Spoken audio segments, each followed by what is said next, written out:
You're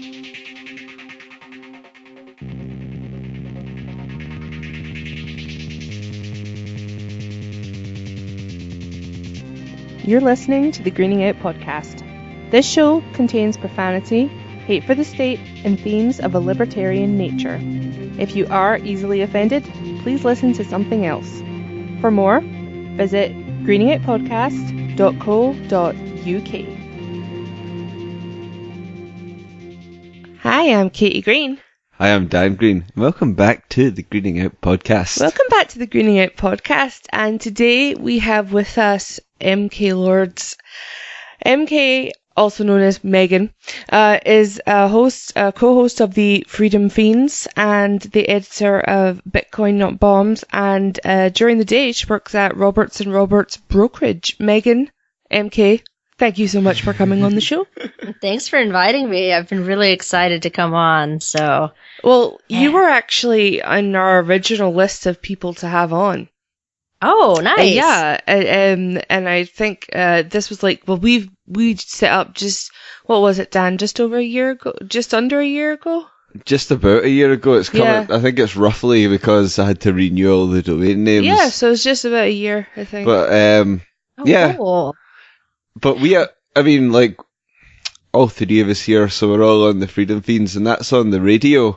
And I think we kind of wanted 5 seconds he lasted before he mentions it. No, five hold seconds. on. It was hold on. It was already mentioned. Right, calm down. It already came up. Okay. But I think it's important to say that on the topic of tonight's show, I don't know about you guys, but I would personally like to swear a lot, so that's why I think it's a better forum to do it on this podcast. Yes, I think that was the general thing, because I asked you, Megan, where should we do this? What do you think would be the best platform? And you were like, well, I think I might cuss, so I think I think maybe the podcast is the way to go. Yeah. When I talk about these kinds of topics, I can get kind of fiery, and we're not allowed to cuss on the radio, so no. They're not ready for the cussing. Nope. And by these subjects I'm talking about tonight, we're going to be talking about kind of this feminist movement, or this sort of new wave sort of femme. Kind of almost aggressive. Maybe aggressive is the wrong word, but that's kind of how it comes out to me. Very much all about specific pronouns and the correct terminology, and it's quite, there's a privilege and there's rape culture. There's all kinds of stuff that I didn't know existed until I found Tumblr. So we're going to kind of talk about some of those topics and just see where that goes, and gender roles are, in general, I think. I would just say I went off Tumblr because it just seemed to me like a social network that was absolutely chock full of porn. Oh, there's porn everywhere. It's like Facebook for porn. Oh, so tell us about these Tumblr femmes, Caity. Well, I first encountered these people a while ago, but before I do that, I would actually like to ask Megan. I sent you a couple of links to a few pages, and I looked for a hashtag of women's rights on Tumblr. Megan, do you want to tell us like what you found there and how you feel about that? So I Tumblr is one of those things. It's very interesting. It's kind of, there's a lot of different subcultures in there, and I'm just I don't have a Tumblr. I just kind of lurk sometimes. And so I used to use the label feminist to describe my beliefs. This would have been a few years ago. I was like a hardcore feminist, and but I noticed things kind of started to get more radical, and the radical feminists have hijacked the word a bit. So I stopped using the label, I guess probably a couple years ago now, because I didn't want to be associated with some of the radicalism of it, the extremism. And a lot of it's kind of misandrist, which means hating men. There are things like, in order to be a feminist, you have to kind of have this man-hating attitude. And I don't really know where that kind of came from, because if you are looking at just a basic definition of feminism, it's for equal rights, that men and women should have equal rights under the law. And if you stop there, that's fine. But a lot of people kind of leave off the second part of that, which is feminism is also a movement. It's an ideological movement. Yeah. And the primary way that they enforce their beliefs is legislatively, through political action and political pressure. So that's kind of where I have a problem with modern day feminists, is they rely a lot on the state to push forth these ideas of equality.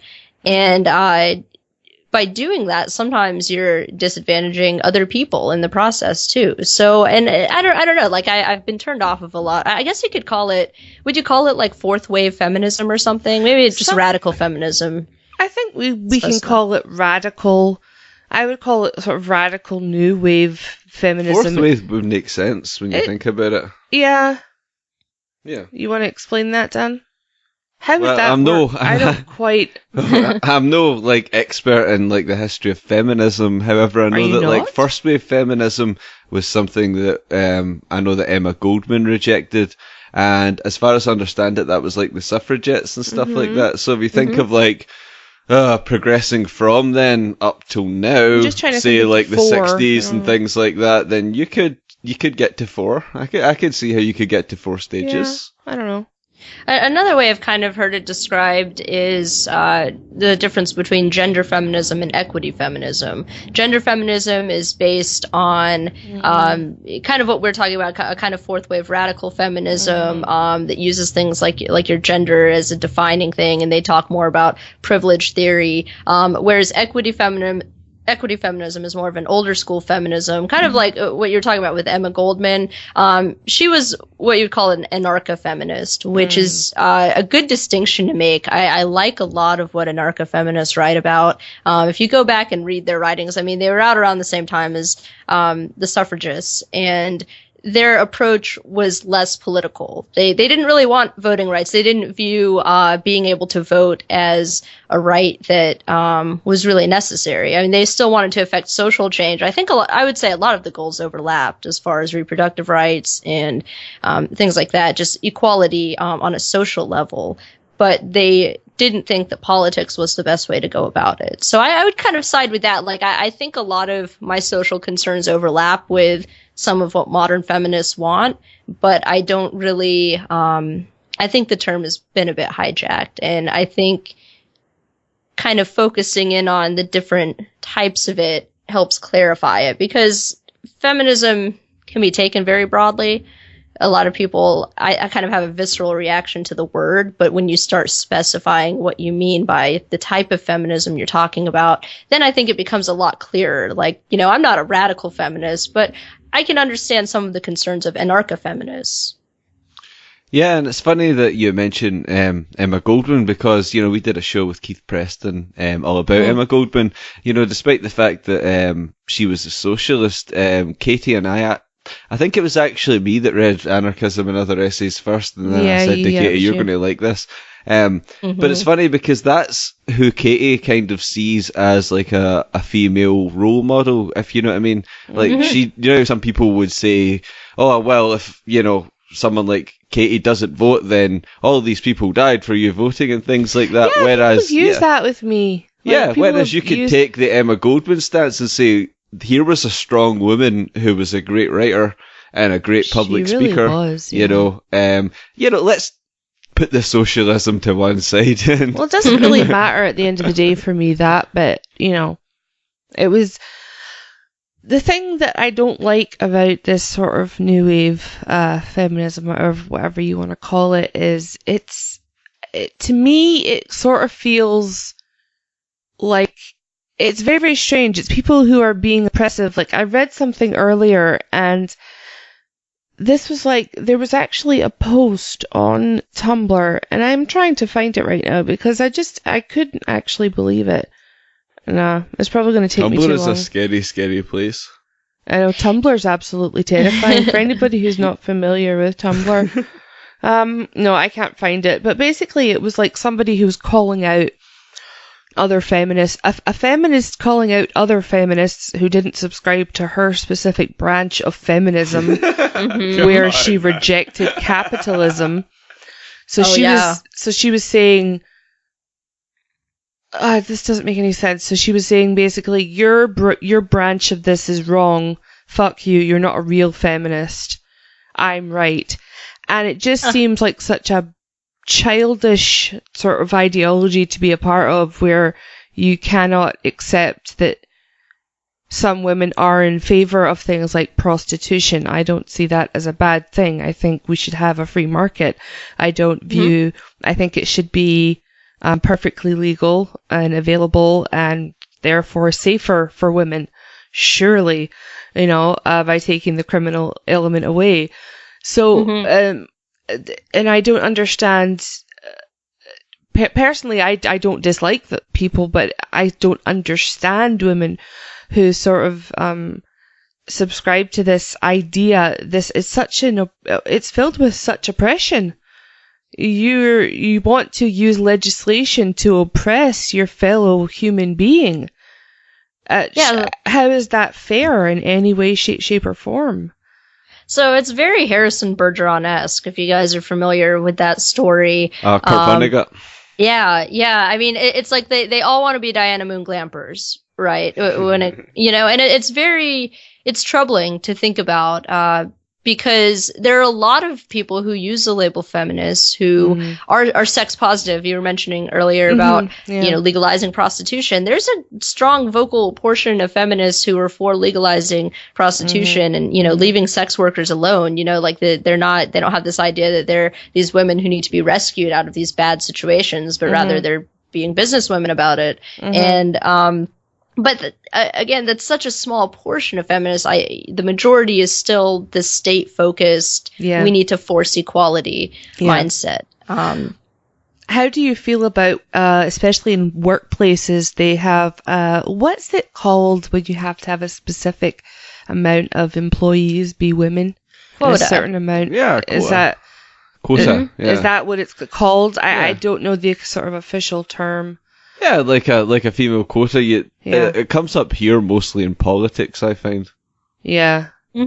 Yeah, because we have to have so many females, so many women in politics, because we're such a caring and maternal.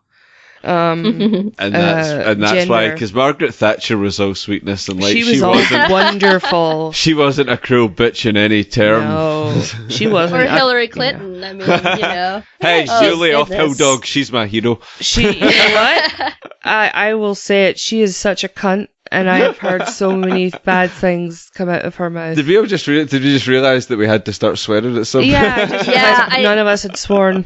When it comes to Hillary Clinton, I think thunder cunt is really the only way to describe someone like thunder that. Cunt.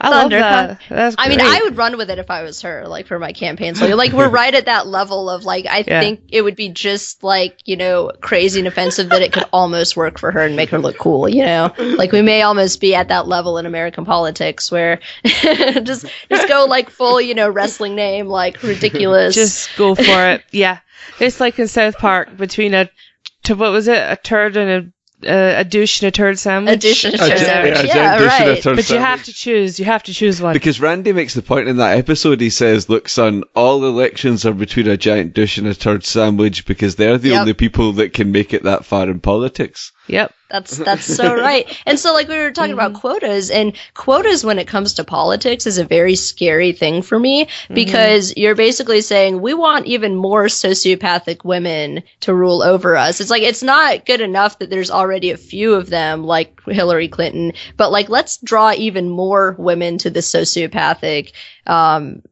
job basically of a politician, and that's kind of terrifying to me. Why are you going? I know. Or it's kind of I use the same argument. There's this huge kind of debate over here where they were we want more women in the military and we need to have quotas for women in the military and stuff like that. And I'm not opposed to I wouldn't join the military. I would hope no one would join the military. Yeah. But if people are voluntarily doing that, whatever, that's their lives. But to But to have these, to kind of, lower some of the standards and be like, let's make it so more women can go do some killing. See, that's terrifying. That would really, really worry me, because the thing about it is, if you go for that, maybe the young woman is not so well prepared. Maybe she's nervous. Maybe she wouldn't normally pass, but because they need more women, maybe she gets in. I don't know. I don't know if they would work like that. I don't know if they would lower the standard to allow it. But, that doesn't really matter. It's just the principle of it. I just don't understand why there needs to be this. I mean, some people say it's for reasons of fairness, so everybody gets their fair chance. But I don't know. I don't really agree with it. Dan, you look like you want to say something. I just want to tangent something. See how you were just saying, like, how maybe, like, did I just get here, like, in the military because I'm a woman? Interestingly, I think I'll need to double check this, but I think he references in the book Nam by, I think it's Mike or Matt Barker, and it's when he talked to a bunch of Vietnam vets, but basically he mentions, I think it's that book, I'll need to double check, if not, I'll correct it in the show notes, but there was a study done about, like, soldiers, and I can't remember which one it was, but it basically showed that most of them, when confronted with the enemy in a firefight, actually fired away, like, or over the heads of the people, and the ones that actively fired towards the people were later, when they were psychologically analysed, were, they basically realised that these people shouldn't have been allowed to be, in such a position in the military with a gun where they could kill people in the first place because of their psychological condition, which I thought was quite interesting. I'll link up, it's actually a study, and I'll link it up, but I thought that was fascinating.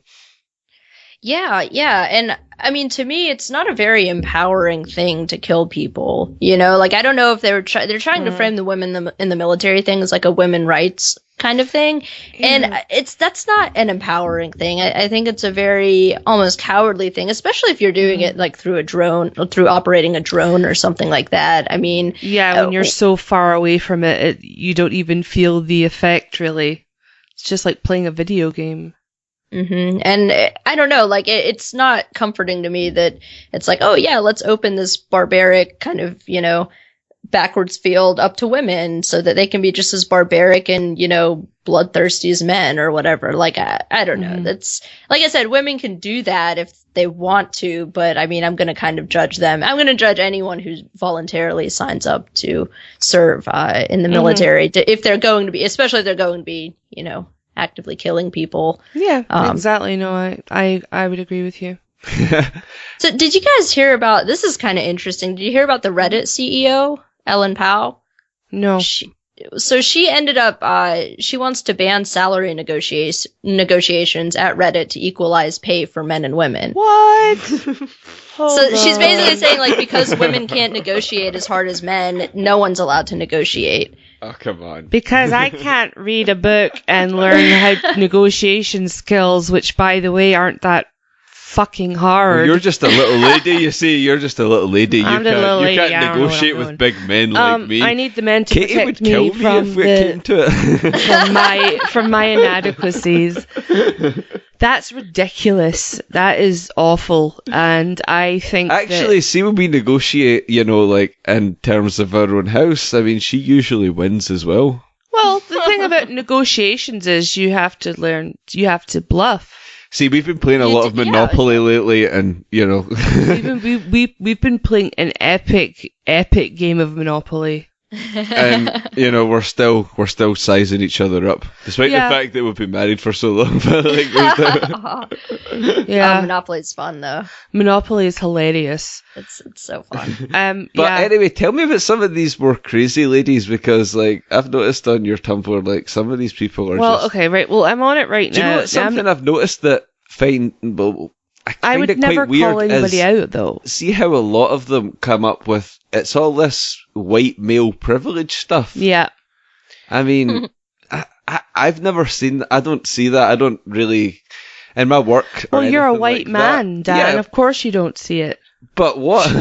Are you joking me, though? But, like, I don't understand what privilege I have, to be perfectly fair. Well, I'm more likely to get stopped, actually, than a lot of people because of the way I look, because I look a bit mental. Yeah. You And have long I don't think hair. it's anything to do with my race. I Weird. think it's just because I look a bit nuts. Yeah.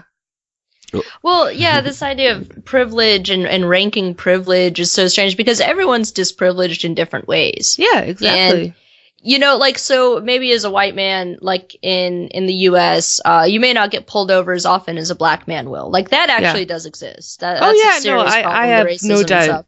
Yeah. But at the same time, you're disadvantaged in other ways too. And what I think, and I've kind of written on the privilege checking thing before. I have an article. It's on my personal blog called "Privilege Checking is Racist, Sexist, Bigoted, and Useless." And I basically make the case that I think a lot of this privilege stuff is a way to distract from problems of power and problems of like class oppression. If you kind of look at some of the old leftist stuff, like even going back to Emma Goldman, she was very focused on classism, and so is a lot of the old left, which I can sympathize with a lot of their sentiments on this topic. And I think the privilege thing came up as a way to divide classes even more so and divide people into, these racial categories or gender categories and just kind of pit them against each other. So you have these feminists saying, oh, well, you white men have all of these rights and no one else has the same rights as you. So we're going to fight against you white men instead of fighting against the power structures the state of the state. Yeah, and one of the things that really gets me, like, you know, as being like, I'm speaking as a white man now. As a white man. Quite oppressing us. I know, Dan, you're so oppressive. You have to leave the room. I know, I'm You look like a giant penis. I'm just going to take the microphone and I'm just going to sit in the bathroom. It's a safe space. It's a safe space where we can talk about these things. No, but it's kind of funny because, like, some people would say, like, oh, well, white people should feel... There has been actually, and I'll find and link up, white these white guilt conferences where you're supposed to wear these bracelets to show your white guilt.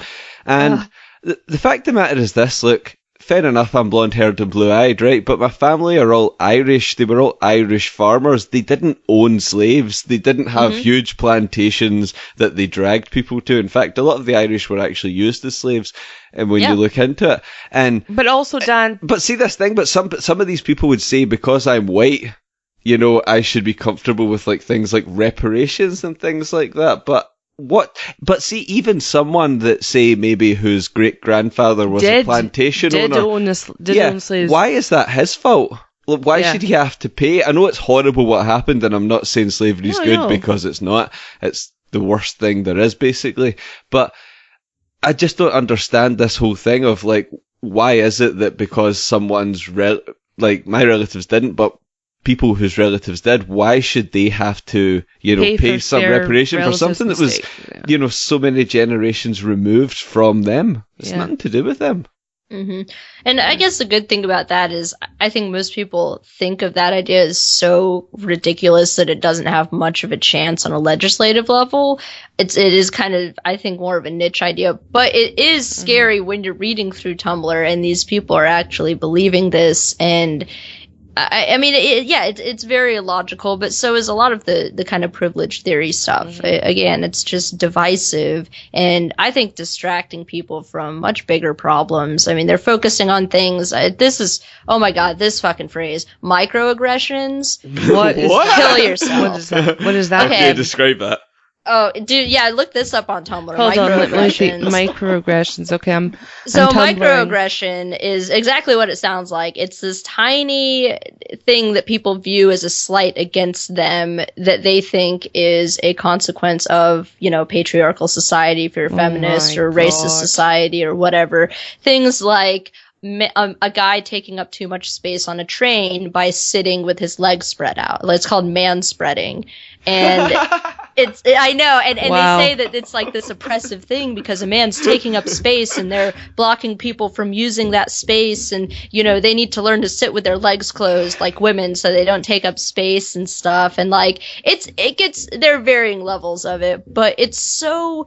When you look at stuff like that and you realize there are women in other countries who like can't get an education, who can't drive a car, who will be killed if they're raped. I mean, it's such first world problems. It's so insignificant. And yeah, bitch about it on the internet if you want, but don't think that you're actually being oppressed. Like some of these people, I wish they were half as oppressed as they think they are with these things like microaggressions. I mean, they really, I don't know how these people survive, you know, in the harsh reality of like real life where people don't care about you getting your feelings hurt because they microaggressed against you, which is ridiculous because people don't know if they're microaggressing against you too. No, like it's this thing that like someone's interpreting as aggression, but it's so vague and like, you know, what if a person's just tired and, you know, they're just kind of not paying attention to what their legs are doing? Like, it's happened to me. I've, like, been aware of it. I've been sitting down and I realize I look like a dude. My legs are there and I'm like, oh, shit. Yeah, like, I've, like, slouched out, like with my shut your legs. Right, it's like, oops. Yeah. No, I've had that. I oppressed you. No, I don't really get that. And the thing about this whole oppression thing is, I went to Sri Lanka. I've seen the women in Sri Lanka How long did you live there for? You lived there for... You keep saying I lived there. I stayed there for 6 months. All right, okay. Well, you did live. I would. But no, I stayed there with women who were from a local, hospital, like a mental institution. But they were absolutely fine. They were just shoved in there because they had sort of mental illness, depression, schizophrenia, things that could be controlled. So it was like through a church organization. I went there and I actually saw that these women, their families had just thrown them out. They didn't have anybody, you know, they were homeless and they were, so the church sort of came in and took them and to this house so we could house like 6 women. And, you know, I heard their stories and then I see pictures of women topless at rallies with their boobs painted saying, "Don't tell me what to do with my body." And I'm just like, well, you know, if you have a problem with the state, you know, start a blog, start a podcast, don't, you know. Well, yeah, another point I kind of made in that essay I wrote was it's only through a result of extreme privilege that these women can even do that and think of some of these theories. It's from an extremely advantaged privilege standpoint that they're able to do that. Like other women do not have that privilege. Like check your United States privilege, like for fuck's sake. I mean, like seriously, I mean, there's still some problems here. I mean, there's some, I totally get the gripes of a lot of feminists that, you know, things aren't as progressive in some areas as they could be.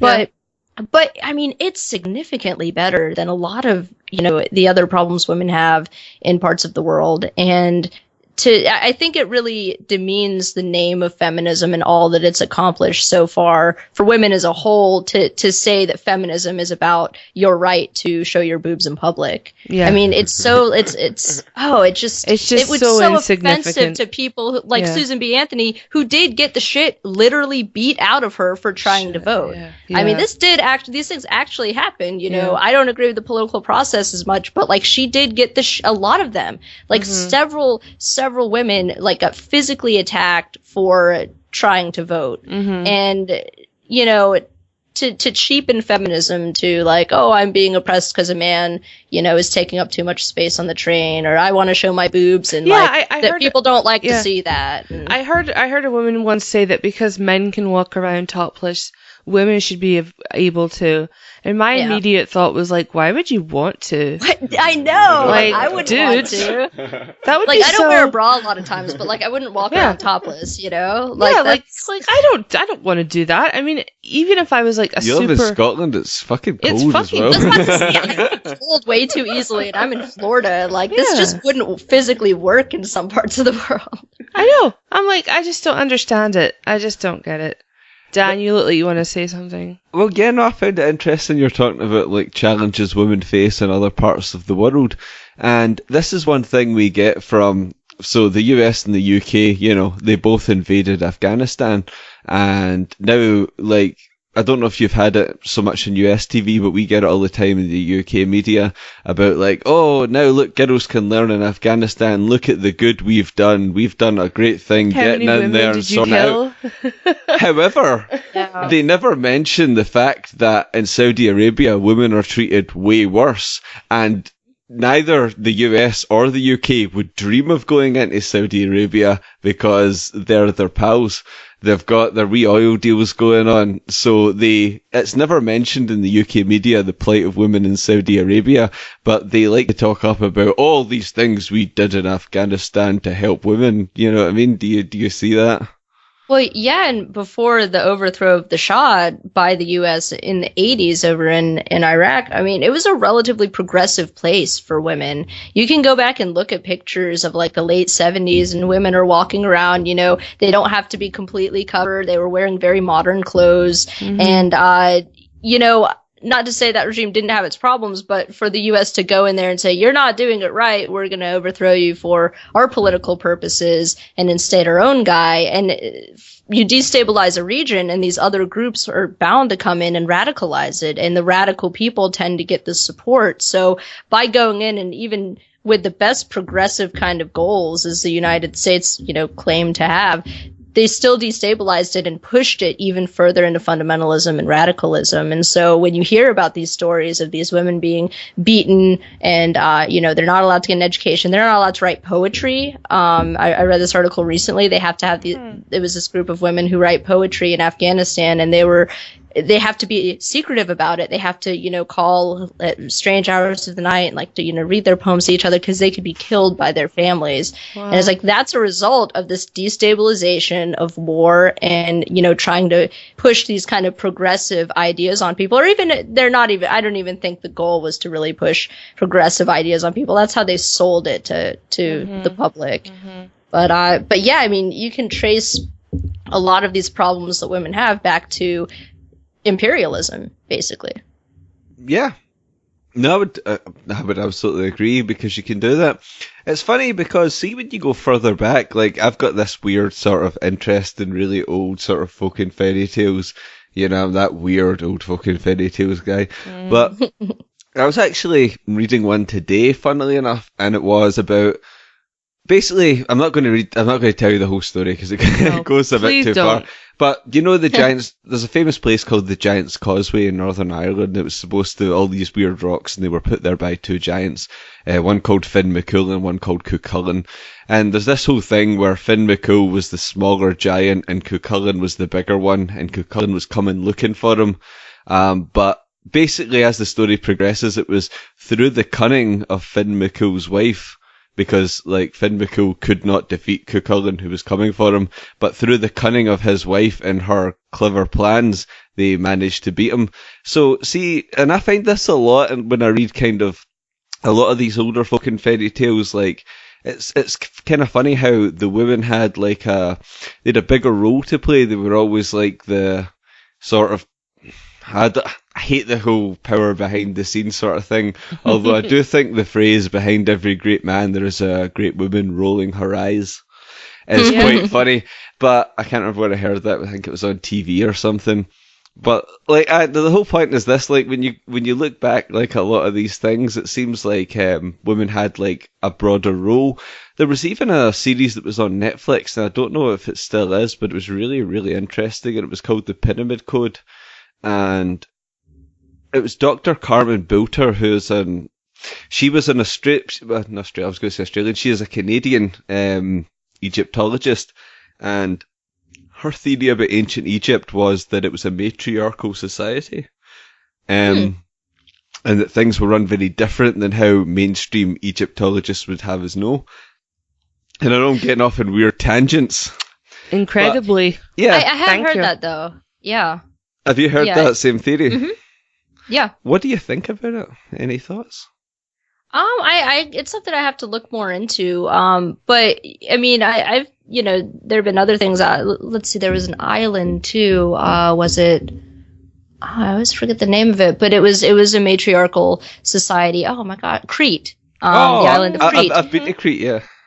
And Lovely. So there's historical evidence of these societies existing, and I think it's hard to find because, and I don't want to sound too conspiratorial, but you know, the winners write the history. And so far, I mean, when it comes to warfare, men are more biologically capable of that. Men are more biologically capable of retaining power too, politically or, you know, in other ways too. Mm-hmm. So they also approve the history, the official version. And I think there's probably a lot of societies that were kind of maybe downplayed after they were conquered by, stronger, more masculine societies. And they may have been kind of whitewashed, through history. I mean, again, I'm not a conspiracy theorist when it comes to this, but I think you have to observe things through the lens of power and realize that, when you had these strong actual patriarchal, like the term patriarchy, I think is best applied to state power. Like they have these patriarchal institutions. I think the military is a patriarchal institution. Mm-hmm. I don't broaden it to mean all of society like some people do, but I think there's a strong argument to be made that, these people have had control over how history has been written and portrayed to people. Mm-hmm. So, if there was evidence of, maybe strong female societies and they wanted to control their women in these other societies, they wouldn't want them to know that information. Yeah. One other thing I was kind of wanting to bring up, it's a pretty fragile subject, but there's this thing that I read about, and I'm not very sure exactly what it is, but there's something called rape culture. Mm-hmm. Are you familiar with this sort of thing? Yes. So what I understand rape culture to be is a culture where rapists are not punished very harshly, and that rape is generally accepted and not really society doesn't have as much of a problem with it. Like it's either not pursued in a legal sense, or society just kind of generally approves of the women taking the I guess harsher punishment. Now, do you think that exists at all? I think it exists in certain countries, yes. There are certain countries where if you get raped as a woman, you get stoned to death, or you suffer the punishment, or sometimes you have to marry your rapist because your family will reject you because you're basically seen as damaged goods. This happens a lot. But it does not happen in the United States, and I wouldn't think of it happens in the UK either. There's a vast disapproval of rape. Yeah, not anymore. Right. Now, at one time in history, I think, maybe the case could be made stronger, but to say that we live in this horrible rape culture today is an insult to women who do live in actual rape cultures. Yeah. It's so offensive, and oh God, I get so pissed off because no, we don't live in a rape culture. Rape is universally seen as one of the worst things you can do to a woman. And, I mean, there are problems with, I would say, again, if you want to bring in this idea of patriarchy, when a woman has to go to the state to go after her rapist, a lot of times she is unsuccessful because that is a patriarchal institution. Yes, now, of course. Yeah. And that's where and I could see that's where this kind of idea of rape culture may come from for some people, but that it isn't fully prosecuted and that rapists go free isn't a problem of society being a rape culture. It's a problem of delegating that responsibility to this outdated institution that can't is the state remedy. Yeah. Exactly. Yeah, so they misdiagnose the problem. And but as far as I don't know of anyone I've ever dated or any of the people I've known who would approve of a woman being raped or say something oh, well, she was asking for it or anything like that. Maybe some of these old school politicians that say retarded stuff. I mean, they say a lot of bad stuff. They're ridiculous. Right. But they're ridiculous, almost caricatures, the vast majority of people don't believe that. I mean, there are people who will kill rapists. As soon as you mention that, it's like people they're like, let's go frickin', get that rapist, I know, and it's funny. I actually heard something, and this is ridiculous. This is how ridiculous it's actually getting. I heard this phrase, and I think it was actually on Tumblr, and it was, we shouldn't teach girls how to defend themselves and how to not get raped. We have to teach young men not to rape. Oh, fuck off. And I was like, yeah. and it was like, girls, don't take self-defense. Don't learn to knee a guy in the balls if he comes near you. And you're not allowed to carry a gun to protect yourself. You're not allowed to carry a knife to protect yourself.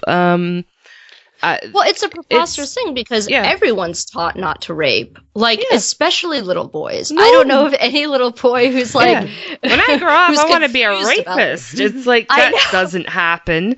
Rape is a degenerate action made by degenerate people that make up a tiny percentage of the population. To say that all men are rapists, and I've seen radical feminists say this too. All men are rapists because Germaine Greer. You know, are you familiar with Germaine Greer? That name sounds really familiar. Oh God, she's. Well, we were on the Fiends earlier today, and we mentioned Germaine Greer. Look her up. You should, because she's an Australian feminist that decided to come to the UK to bother us. And she's been on a lot of really mainstream kind of talk shows like Question Time, which is a really big talk show here. They always have people from the main political parties and, you know, personalities. And we talked about this in the Fiends earlier, actually. One of the things that she said was, all soldiers will rape. And, right, I'm no military lover, like I said earlier. I'm not at all. But see, the fact of the matter is, to generalize people like that, to say something like that, I mean, that's horrendous. Offensive. And the worst thing is, and I'd love to get your take on this, MK. What she said was, in another Question Time, and I'll try and find it. She's on Question Time too much, but she said basically, when you teach a little girl to kiss her dad goodnight, you're basically teaching her to flirt with her dad. Oh God. Yeah. Yeah, so I'm kind of looking at her now. It looks like she would have been around, or I mean, she still is around, but like she was pretty active during second wave kind of feminism, which is where some of this stuff kind of came from too. Like the second wave was when things really started to get radical. This is where you see the sex negative feminists coming out, like Andrea Dworkin, and what is the other one? Catherine McKinnon. Just very extreme, like, you know, anti-man, anti-male sentiment. And yeah, this is where these theories came from, is just very skewed. You know, I think a lot of these people probably had mental issues. In fact, it's pretty obvious. I believe it's Catherine McKinnon. She actually did have severe mental issues like schizophrenia. And she came up with a lot of this foundational theory, and it's completely bonkers. But yeah, so. Yeah, and I've heard things like all men are rapists, and that's just preposterous. I mean, that's just so insane. Like, little boys won't even slap a girl. Like, did you guys see that video? It's really cute. But they were asking these little boys to talk with these girls, and then they'd ask them questions. They'd ask, what do you like about the girl? What do you, you know? It was really cute. And then they would tell the little boys to hit the girls. And none of them would do it. These were like children, and they knew, like, no, I don't want to hit a girl. She's, you know, that's like, I don't want to hurt someone. And I mean, children know this. And to say that, you know, grown adults don't, and that like this tiny percentage of degenerate people is actually much larger and makes up all men is, again, demeaning to men. I mean, it's to say that they're rapists. It's Dan, how do you feel? Much worse than rapists, in my opinion. Dan, how do you feel having Germaine Greer call you a rapist? Yeah, no, I'm just kidding. I think she's ridiculous. I mean, I see you kiss your dad all the time. I give my dad a kiss every time I see him. You're flirting with him, because Jesus, that's just weird. That's fucked up. It's stupid. Actually, what I liked was, after that, you know, like, so Question Time's a kind of audience panel show, and after that, a guy got up, you know, like, just picked him at the audience, and he was raging. I mean, he was proper raging. He's like, I've got a daughter, and she kisses me at night because she loves me, not because of some weird flirting thing, you know. Yeah. And it's this whole thing, we can take it back to, you know, she's kind of, you could say that she's sort of warping Freud, if you want to say, with the Oedipus complex and all this kind of thing. But I think that whole thing, like, how, I actually like strong women. I'm going to be honest, because my mother's a strong woman, Caity's a strong woman, you know. I've got no problem. I actually think strong women are more effective. Well, yeah. They get shit done. Yeah, like because see, sometimes when I'm like, there's something that needs to get done at the house, and I'm kind of like, well, I can't be kind of arsed. Katie's like, we're getting this done. We're getting it done now. Thank you for that. Thank you for that without that harsh masculine accent. impression of me. Thanks very much, Dan. I'm not developing a complex at all. No, it's like the thing that bothers me the most, I think, is that all this just comes down to human rights. And another thing that a lot of sort of lefty women, I hear them talk about, like, oh, the state can't tell me what to put in my body and what to do with my body, and don't you tell me what to do with my body, etc. All this stuff, and it comes down to property rights. Your body is your property. But then a lot of these women don't subscribe to the thing of property rights, and then a lot of them support governments that lefty way. So yeah, like I'm saying, like property is theft sort of thing. Yeah. Yeah. So you can have some people, because Dan, I believe it was yourself. We're talking about feminism and Marxism. And the similarities. Oh yeah, because you do get people that call themselves Marxist feminists. Yeah. Mm-hmm. And I was just sort of thinking about the idea that a woman would be going, don't you dare tell me what to do with my body. But they say it like would it be okay if it was a woman telling you what to do with your body? Or the state tells you what to do with your body every single day. They tell you who you're allowed to fuck, who you're allowed to marry, who you're not allowed to marry, what you're allowed to ingest, what you're allowed to inhale, what you're not allowed to do. And see, before we just get your reply, MK, I just want to actually put this in here. That's something, like, I was brought up, like, sort of Catholic, and that's something I always found ridiculous about the Catholic Church. You're all these, supposedly celibate, middle-aged and old men telling young women what to do with their bodies, which I found ridiculous. Yeah, it is, and yeah, you do see that in patriarchal institutions, this idea that, well, they really own your body and they can tell you what to do, or maybe an entity like God owns your body and they happen to know what God wants you to do with it, which is always dangerous. But only I can speak to God. Only God told me this. It's always like a bad sign. But yeah, I think there are definite issues with this, because it's not a true kind of freedom if you're going to the state begging for your freedom. Yeah, it's not. Yeah, again, this is why I hesitate to use the term feminist. I am for equal rights for people. I'm for, I'm very pro-woman in a lot of ways. I've organized conferences where I've had a ton of female speakers, like more female speakers than like any other Bitcoin conferences. Like I'm constantly like, whenever I love working with women and like, supporting them in their projects and what they're doing. And, it's so weird because I've actually been called a misogynist. I've been called like a gender traitor, like not jokingly, by radical feminists. Well, it's such an odd thing because it comes from this mindset. Are you betraying your gender by saying by saying I don't believe in rape culture, or I don't believe that we live in a total patriarchal society? Yeah, I certainly don't believe in the Western world that we're being oppressed as women in any way, shape, or form. In fact, I get. I actually find I use it to my advantage sometimes, which women don't have a problem doing, Well, yeah, we have. Dan's laughing so much because I don't mean like sexually, Dan. I just mean like. No, I didn't even say that. That was all. I don't use it to my advantage that way. I'm just saying, like, if I'm going to maybe approach a police officer. I've noticed that they're very nice towards me. I'm a woman. I don't look like I'm threatening or anything. Whereas Dan, if you went up to a police officer, I'd probably be like looking at you kind of weird. Look at this filthy hippie.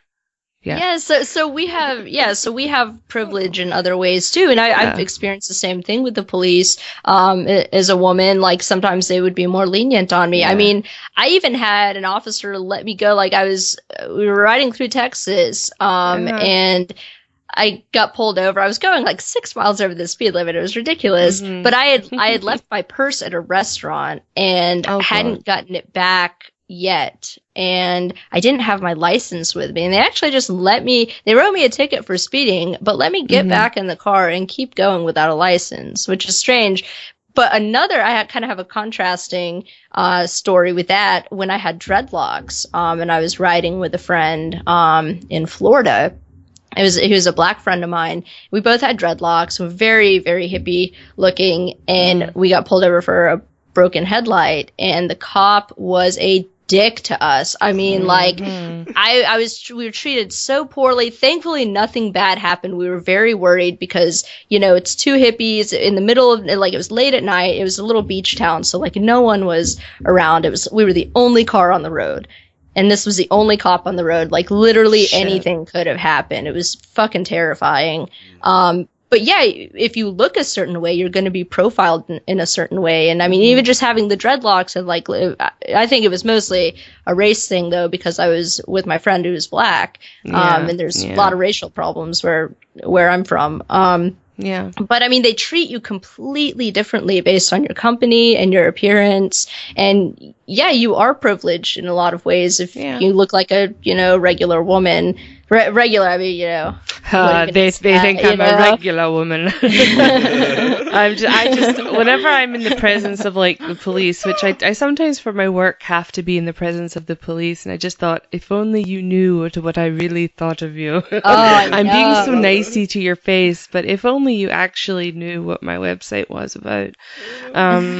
Because they just really, really bug me. Although over here in the UK, the police are sort of different. It's a different culture completely. It's a different beast, to be fair. Yeah, it's different because although the police presence in Glasgow especially has gone up, and a few people I know have commented on it. Because our police, they've been doing like a big recruitment drive because they've merged all the regional police stations merged into one big conglomerate. Well, what they call police, instead of like all these different sort of regions, it became Police Scotland. So now their training college is down the road from, where I work, so I'm driving about my van and like I need to watch because there's police cars. There's police cars everywhere. And if they see like a lot of people that I work with, a lot of customers, sometimes have a look about them that's maybe a little bit rough, and they get stopped a lot. Yeah. So the street I work on, I see police cars every 5 minutes or something. See, the thing is, that's what I wonder because, I don't get stopped at all by police. I think I've been detained and arrested one time in my entire life, and it was for something very, very, very, very minor. But like, I kind of wonder, because like I can walk down the street with like a Murray Rothbard t-shirt on, which I own, and no policeman would know who he is or what that's about. But then I think if I was somewhere like maybe in New Hampshire, or if I called they kind of stop and search me for weed. Probably not New Hampshire, but Florida maybe. No, Florida. See, we've been to Florida. I've been 3 times, but we've been to the touristy bit. We went to Orlando. We went to the theme parks. Oh yeah. Are you down at the critique of rape culture? Sorry. Oh yeah. So we're talking about the rape culture thing. You know who actually has a rape culture is the police culture. I mean, it's a critique. If you're gonna apply the critique, apply it, specifically. And I think with the police and military too, I mean, if you want to be real, like there is a problem of rape in the military, and people get away with it all of the time, because of the, chain of command. They just like suppress it and they're, whatever. But it's a serious problem. And same with police. Police, it's a crime that police disproportionately get away with compared to regular people. It's just awful, isn't it? Like, it's not, and that's, again, another kind of privilege, as you say. It's awful. I feel like it's taken a bit of a downer. This is a downer, man. I want to go back up. Okay, I want to talk about like, so we've kind of covered, the whole rape culture thing. I don't subscribe to it, especially not in the Western world. we've sort of talked about privilege and all different types. Well, then what about these slutwalks? Slutwalks. Slutwalks. Well, a Have you seen slutwalk them? is you have the right to be a slut, which obviously okay. Like, And I don't know that there's I don't get it. a I don't huge stigma against sluts here. I mean, like, it's kind of a term that's been taken back by women in some ways. Like, I don't know. I hear more. I don't know a women- lot of guys who are going to be like, oh, these sluts are everywhere. Like, I don't know. I mean, Yeah, like the people that have the problem with the term slut are usually women. yeah. Like, you don't hear guys going, "Oh, I don't like sluts." No, I like women to be quite frigid and I don't not like sleep with me. sluts. Yeah. I don't get it. But like, even if a guy doesn't like prefer sluts, like Yeah. I don't know of a lot of guys who are like anti-slut, you know, who are like just out looking for sluts to beat up or something. I mean, Yeah. like, we're pretty liberated in the West as far as, you know, sexuality goes, and I mean, like, yeah, the slut walk thing is another. I see it as one of those things. It's like, really, you're bitching about this when there are people who, you know, If, there in some parts of the world, as you say, if a woman is raped, she can actually be killed for it. yes. But see, to be fair, from what I've read recently in India, there has been a lot of reaction over the last few years against this kind of culture, because before, like, someone would maybe get raped and then it would be like often gang rape, which is awful, and then it would be like sort of covered under and the guy would get away with it. But then there started being all these protests. I think it started after someone, was it not on a bus or something? I can't remember. There was a big story, and then it started a big movement. But like, what they're going through now is kind of what you can take back to things like we mentioned earlier, how things used to be. And you can even watch horrific movies like the Magdalene Sisters, and that's about a convent in Ireland where, like, some of the girls in there... My mother took me to the talkies to see that. Oh, God. It's an awful film. And, like, some women were, like, raped and stuff like that, and then they were, they would be shipped off to these convents where they would be treated terribly. I'm not saying that it was... I'm not saying... I just didn't enjoy the film. I'm not saying this didn't happen. It did, and it was bad. But you don't want to have to think about it. I think it's kind of good how we've gotten over that. But I also think it's good how in, like, certain other... I'm not saying, like, oh, look how more advanced we are. I'm not making that argument. But what I'm saying is I think it's good, like, see when... Like, I think it was a year or two ago? I think it was a couple of years ago, that thing in India. And then...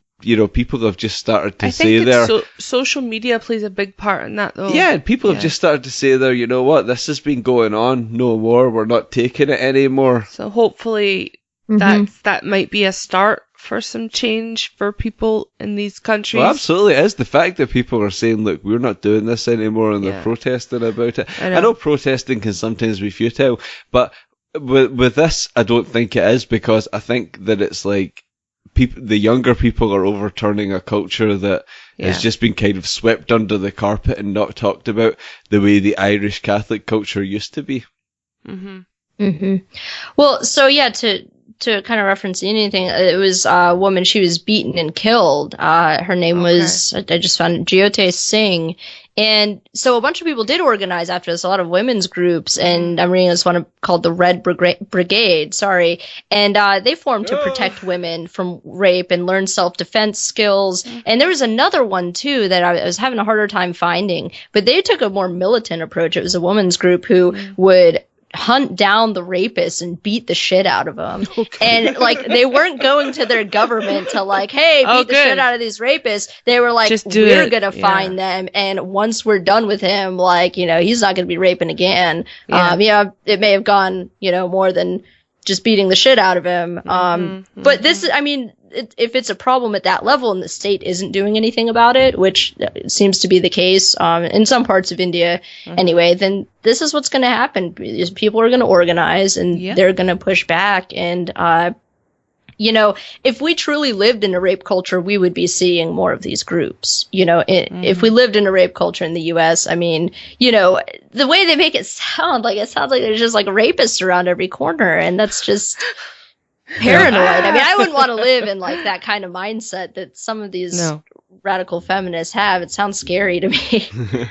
See, I can't imagine. What I should mention, because some of our UK listeners will probably be thinking about this, there was a sex scandal in Rotherham, and it was a lot of Pakistani men who lived there, and They were running a sex ring. yeah, of very young girls, and the thing was that the police were too scared To approach them. yeah, to actually launch a Wow. full investigation because it was perceived to be racist. And then eventually this all came out. There was a massive public uproar in the UK, and I believe there was resignations, heads rolled. But I heard about that. Yeah. Yeah. Oh man. yeah, that was a really big deal. And then you had crazy people like David Icke going, "See, I was right." Although what is so funny about David Icke is, I don't know if I think I've mentioned it before, but he was a football player here. He was a goalkeeper, and the whole joke about him was that he was like Cinderella, you know, because he always missed the ball. And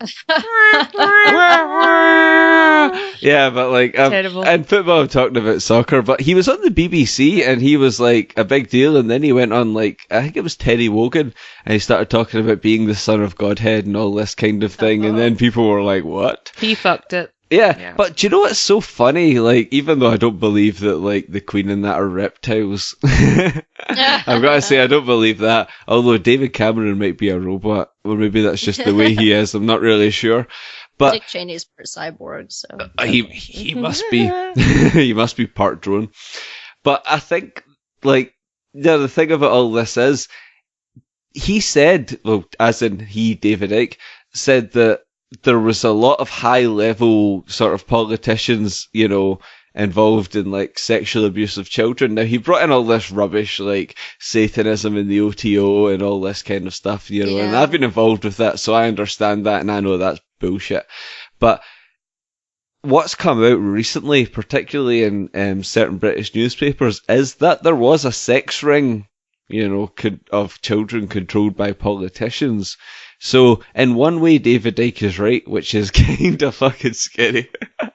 Yeah, I mean, you've seen similar things in the U.S. too, and I mean, because it's a power thing to where these people, I automatically assume that the people in politics are just some of the sickest people because they actually want the power to begin with. So, I mean, that's already like a major malfunction. I don't know, at least to me.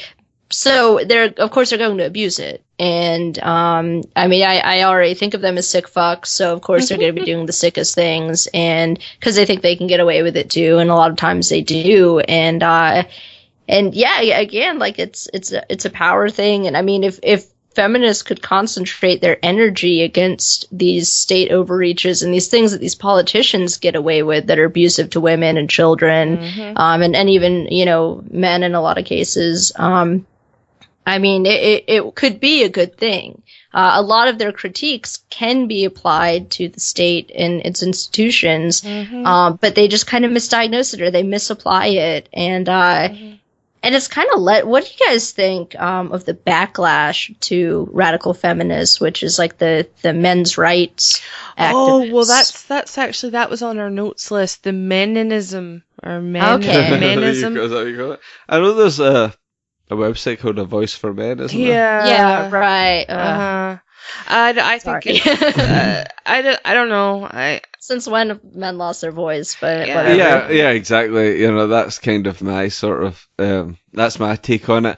I mean, I think what the reason, from what I've seen and read and heard on podcasts about this kind of men's rights movement, is it's just a reaction to radical feminism.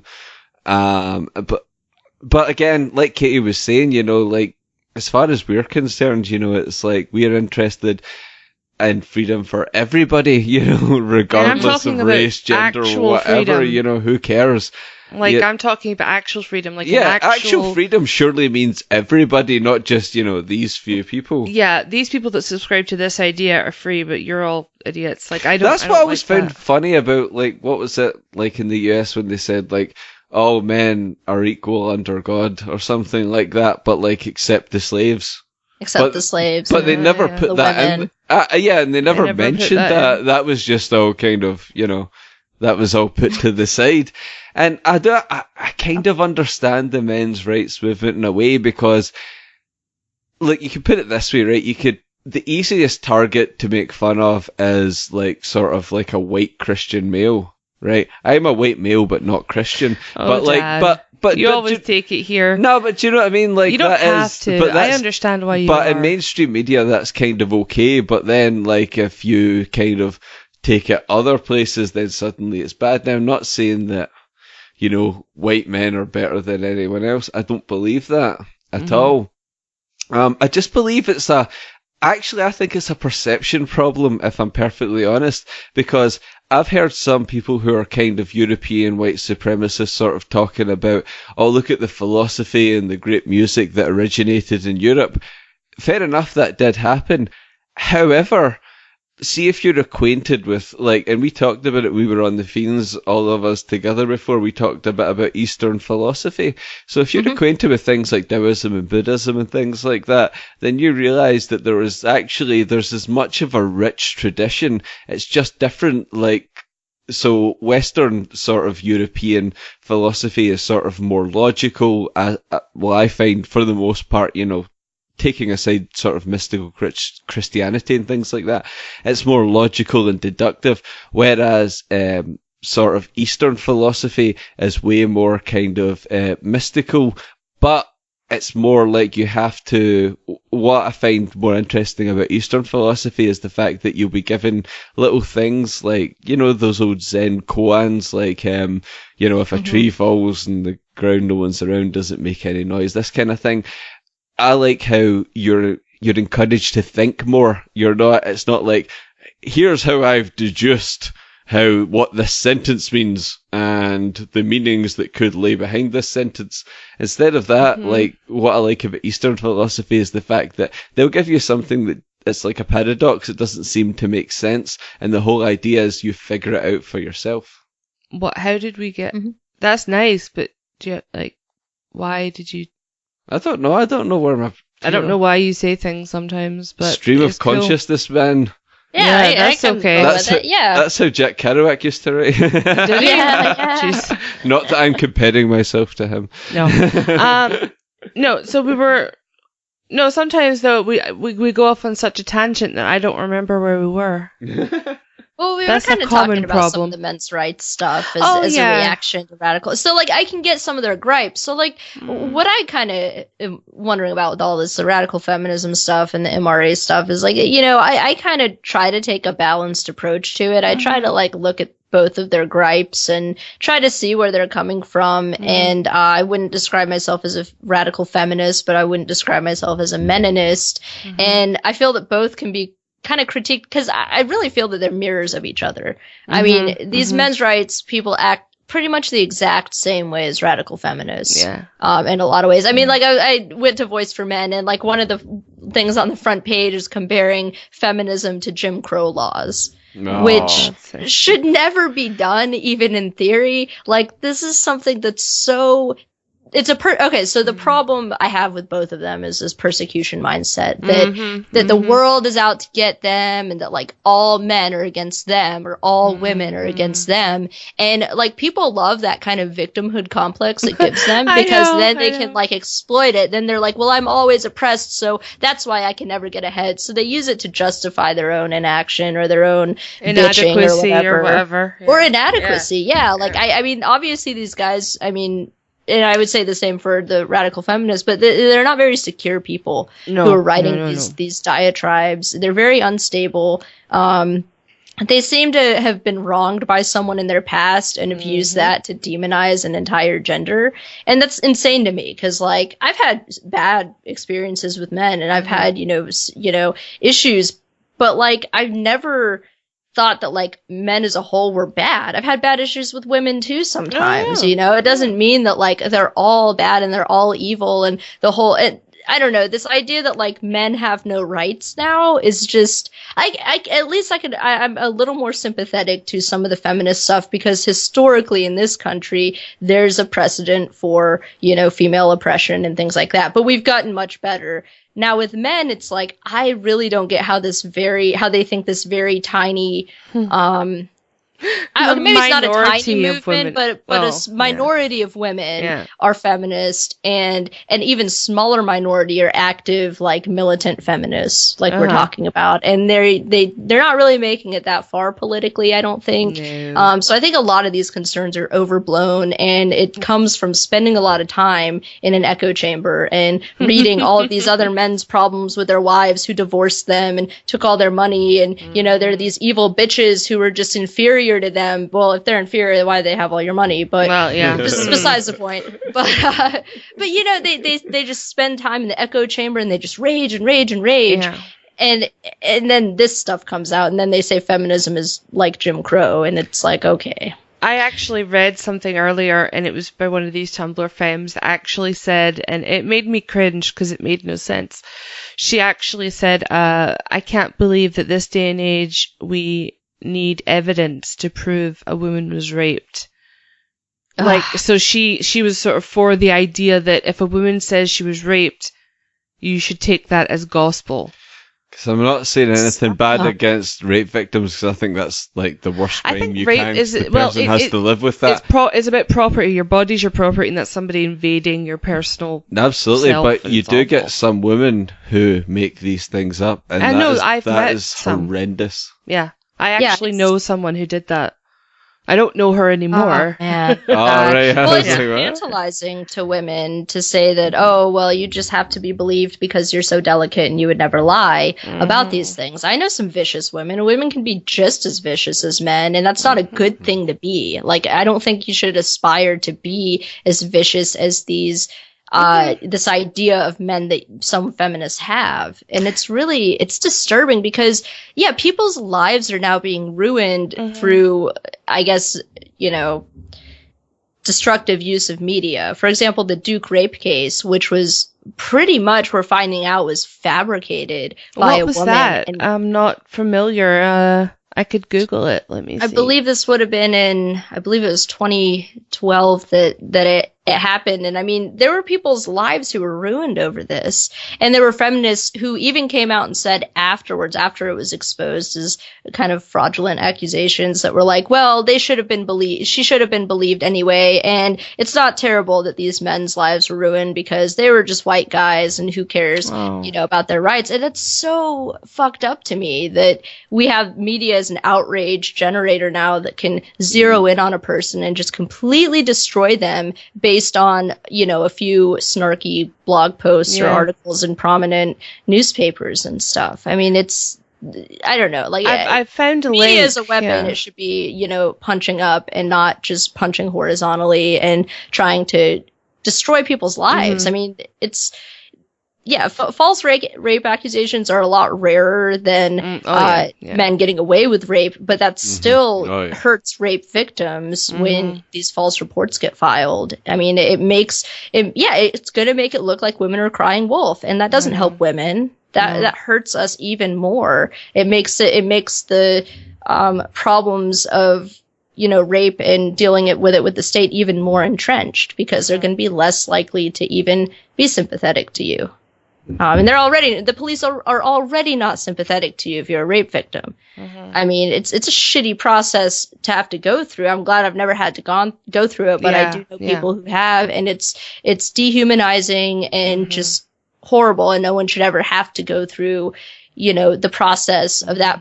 But you do need evidence, though, and there's people haven't found a way to balance how do you get evidence from people without dehumanizing them, and that's something that I think people are still working out, and there obviously needs to be more progression in that area. There needs to be more compassion. Well, I absolutely agree with you, and I think as a woman, which is 3 words I don't like, but as a woman, as a woman, I would say that I think the future of it is, and I've been sort of exploring this recently, is like sort of self-secession, just taking yourself as far away from the system as you possibly can, engaging far less with it. Dan, you want to say? I kind of think like we're sort of coming to a close, but like a couple of thoughts that just sort of kind of sprung to mind was World War One was when men in, you know, for example, Britain realised that women could do everything that they could because, you know, they had to. I'm not saying World War One was a good thing. I'm not saying it, and I have a lot of views on the 1960s Easter Rising that are for another show. But however, that's, I think, personally in this country, when men started to realise that women could do these industrial jobs, they weren't these dainty little characters than they thought. Now, if we fast forward to, like, say, the 1960s, when, you know, feminism was a big thing then in the US as it was in the UK. Prior to that, it used to be, and I know a lot of people who have told me about this, it used to be that you would maybe have a one-income family, like, so maybe the husband would go out to work and the woman would look after the kids. I'm not saying that's the way to live, because we don't live like that. We certainly don't. No, definitely not. But one income could support a whole household right up to sort of the 60s. And then when this whole sort of 60s sort of other wave, I'm not sure which wave we're on at that point, but like, sorry, but that wave of feminism, then it seemed like, oh, we need to get women into the workplace because they have to be the same as men. And then now, well, I can only speak for this country, but now in this country, yeah, you can't have a one, unless you've got a really, really good job. You can't have like a husband supporting a family. You know, it's usually most families here now struggle to actually have, you know, 2 full-time incomes from a husband and wife. So sometimes it seems to me like, if I'm going to put, you know, a tinfoil hat just sort of fell into my head there for a second. You know, my tinfoil top hat. Caity wears a tinfoil Stetson, but I wear a tinfoil top hat. So nice. with my tinfoil top hat firmly cocked to one side, it almost seems like it was like it kind of seems like a ploy in a way, if you know what I mean, like to sort of, now we get more people in the workforce and we drive wages down. Yeah, so I think a lot of these issues are economic because things have declined in such a way. It's harder for a family to be supported by one income now, and a lot of that has to do with taxation and regulation and restrictions and licensing and barriers to the workplace. So they haven't made it easier for anyone to work. They've made it harder for everyone to work and save their money and all of these things. And so, and I think you did kind of start to see an economic decline around the same time. I think women being in the workplace is great, but the idea that, you know, there was this push to get women in the workplace to have more tax revenue basically is a bad thing. And I think that may have been a part of it. If you kind of look at the political co-opting of some radical feminist groups or even just mainstream feminist groups in the 60s, I mean, again, the tinfoil hat thing, like, I'm not sure that it was, you know, for these specific purposes, but it's an interesting thing to kind of see, the kind of correlation there. I mean, it's, and this happens with a lot of movements too, where there's this political co-opting, and it definitely happened with feminists. I think a lot of their goals were very valid, and maybe even still are, but when you kind of got politics involved with it, and I don't know, I think it went in a pretty different direction than could have gone in. So I agree with you, and I just want to kind of, as we come to a close, as we wrap up the show, I just want to ask, like, as the curtains begin to close on the Greening Up podcast. No, I just wanted to say, what do you think? Or do you think there are things that we can do as women to kind of stop this sort of rad fem stuff from taking over. I mean, I don't know if it even is taking over. Like you said, it's a small majority. Or It's even a small like minority combat of people. this guilt aspect. But there is a real guilt thing that goes with it, and a real victim mentality. You know, I never felt oppressed at all growing up being a girl. I didn't feel oppressed. I didn't notice anything different until I was older and I started to learn about this sort of stuff. And that's when I started to feel inadequate. Yeah, well, I think there's a few different ways you could go about it. I think for us, you know, some things we could do is continue to work on our podcast and, you know, producing meaningful content that's articulate and clear for people to understand, and you know, just continue to be good examples of educated, liberated women, and you know, emphasize that, you know, these things are trying to push you into a victimhood mentality, and that victimhood mentality is going to be more oppressive than any kind of society that you can kind of live in. At least maybe in the West. Yeah. You know, any kind of Western society that you can live in. Yeah. And then maybe another way, I mean, even sometimes you kind of have to like out radical or out left these people. I'm going to out-rad you. And use their terminology. This is kind of what I did, and as I was talking about earlier, is using their terminology to show that they're actually not radical enough in what they're doing. Like they're like this idea of victimhood really is an oppressive thing, and it really in itself is trying to further inequality and is counterproductive to their goals. And, you know, just kind of show them, like, because it really is in a lot of ways, especially if you kind of look, you know, from an old left analysis. It's very distracting from serious problems, actual problems. It's very divisive. It sets up horizontal fighting structures, I guess you could say. And if you have people horizontally fighting, it's harder for them to organize and push back against stronger, more organized, centralized institutions. So yeah, I mean, I guess, you know, keep you know, doing what we're doing and, you know, being a good example, and just hoping, I guess, that people listen. I mean, I don't view these people, I guess, as like an enemy. I think a lot of them are misguided. I kind of feel like they're people that if they took some of these feminist ideologies, if they took it to their logical conclusion, I think anarchism would probably be that logical conclusion, but I think a lot of them are stuck in a sort of egalitarian, kind of a leftist mindset of you need a state to be sort of a moderator, because we can't trust the individual. You need a state to be there, and we need a democracy, etc. So I don't know if they would ever really get to the whole anarchy thing, but I'm just going to continue just trying to ignore the whole thing. And I mean, I know by doing shows like this, I am bringing it to the forefront, but I just wanted to talk about it, you know. Have a conversation. I like to theorize about these things. It's kind of fun, you know. This is what I do with my weekend. And you know, I look at these things as kind of smaller subcultures, but still a little bit of a barometer of, you know, where things may be heading, because you just never know. I mean, you never know what's gonna, you know, catch someone's ear, and I think in some ways some of these ideas are maybe becoming a little more prominent. So you never know when a movement will take off. I know.